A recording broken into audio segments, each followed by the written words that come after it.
Hi, this is Ray Halstead. Today we're going to talk about which vehicle is best to get you the best tax deduction. You know, we're coming up on 12/31 year end, and people that have some who made good money this year are looking for some tax deductions.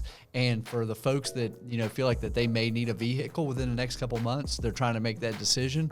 Andrew, if let's say I'm a small business owner and I feel like I'm going to need a vehicle. I'd like to do that before year end because I would like to get the tax deduction.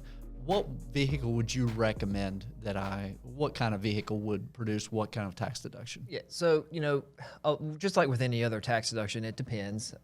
When it comes to deducting vehicle costs, you can either do one of two methods. You can deduct the actual expenses, or you can do a mileage deduction. So, for example, real estate agents and people who drive around and have a ton of miles. A lot of miles. A lot of times it's better just to ride out that mileage deduction and don't go buy a big car and get that one-time actual expense deduction. Because if you do mileage, you get that deduction every year that you have miles. You're deducting those miles. Especially if you're high mileage. But if you're one of those businesses that most people say, man, I need a work truck, I need something big, it's going to be a business vehicle, I'm going to write off the cost.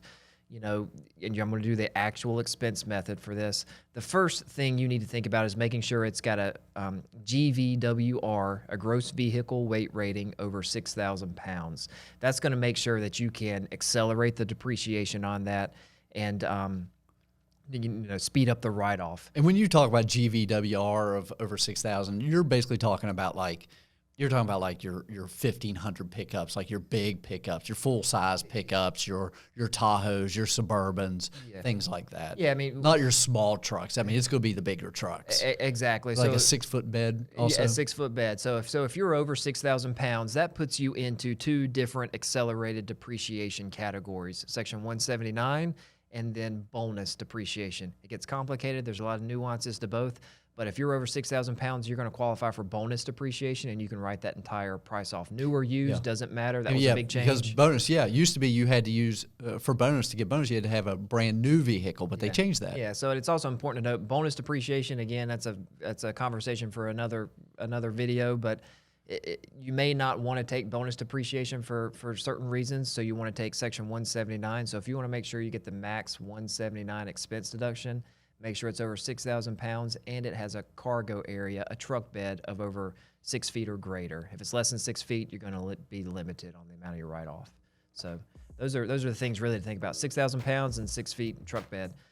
That's going to maximize your deduction for you. Awesome. Well, great. And, right now we're doing tax planning for small business owners. If you are a small business owner and you feel like you've got a lot of profit and you're trying to figure out some ways to lower your tax bill and you think an equipment purchase might be a good idea for you, it might not be a good idea for you. We could certainly sit down and discuss that with you, do some tax planning, run some numbers for you. We're doing it all day long for all our small business owners. Just feel free to give us a call at REH CPAs. Thanks, Andrew. Thanks.